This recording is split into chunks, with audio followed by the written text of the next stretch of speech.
Hello everyone, welcome to breaking news legal views. आज हम बात करेंगे एक ऐसी चीज़ के बारे में जो आई थिंक सबके ही स्मार्टफोन में अवेलेबल होती है, online games. Is it legal और illegal in India? That is a very big question mark. तो आइए जानते हैं इसके बारे में। एक नया लॉ रिसेंटली गवर्नमेंट ने पास किया, the promotion and regulation of online gaming act 2025।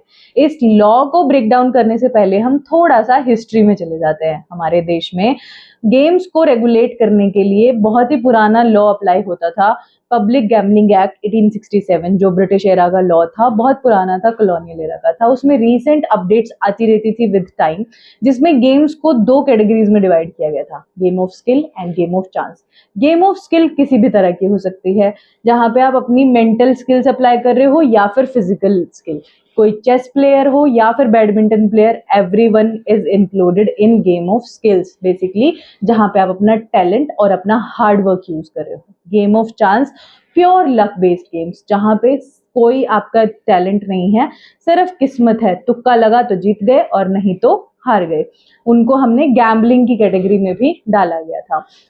अभी रिसेंट जो एक्ट पास हुआ है, ऑनलाइन गेमिंग एक्ट 2025, इस एक्ट ने गेम्स को तीन कैटेगरीज में डिवाइड किया है, क्योंकि विद टाइम बहुत सारी प्रोग्रेशंस हुई, जहां पे ऑनलाइन गेम्स आ गई। अब 1867 में तो वाईफाई भी नहीं था, तो ऑनलाइन गेम्स का सवाल भी पैदा नहीं होता है।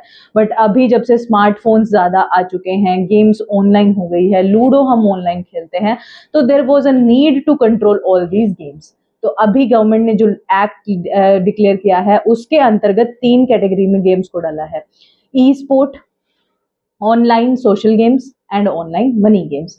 ई स्पोर्ट वीडियो गेम्स को रेगुलेट करता है। ई स्पोर्ट्स में जैसे पबजी हो गया, अगर आप ऐसी गेम्स खेलते हो then it is not illegal and you can also play for money. तो हम ये कह सकते हैं कि जहां पहले पबजी खेलने वाले को गालियां पड़ती थी, अब उनको मेडल भी मिल सकते हैं, because they have been considered proper player in esports category. Then comes online social games, Ludo, Candy Crush, जहां पे पैसा नहीं लगाना है, आप नॉर्मली खेल सकते हो for fun and entertainment purpose only. उसके बाद आती हैं ऑनलाइन मनी गेम्स, जैसे कि ड्रीम 11, एमपीएल। ये सारी गेम्स को अब बिल्कुल ब्लैंकेट बैन लगा दिया है। गवर्नमेंट का मानना है कि ऐसी गेम्स यूथ को मेंटल डिस्ट्रेस में डाल देती हैं। मतलब थोड़ा सा ये एक एडिक्टिव गेम्स तो होती ही हैं। जब भी आप ऐसी गेम्स की एडवर्टाइजिंग भी देखते हो, तो उसमें आपको एक डिस्क्लेमर एंड में मिलता है that this game can cause you addiction also, तो आप अपने रिस्क पर खेलें। नाउ गवर्नमेंट ने वो रिस्क बिल्कुल ही हटा दिया है, बिकॉज मनी गेम्स जो हैं वो अलाउड नहीं है।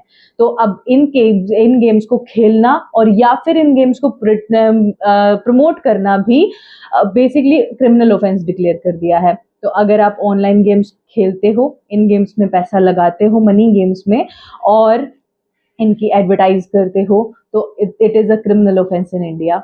पेमेंट गेटवेज या फिर बैंक्स ऐसी पेमेंट्स को प्रोसेस ही नहीं कर सकते हैं, और अगर करते हैं तो वो उनके लिए भी क्रिमिनल ऑफेंस की कैटेगरी में ही माना जाएगा।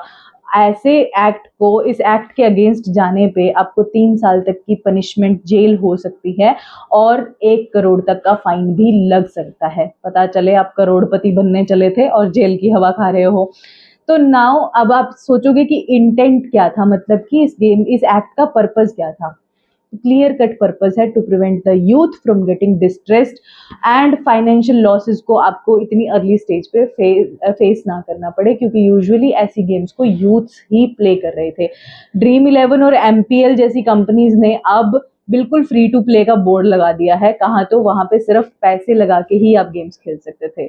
सो that's it for today. We will discuss about another breaking news in and its legal views. तब तक के लिए bye bye, stay safe and stay alert.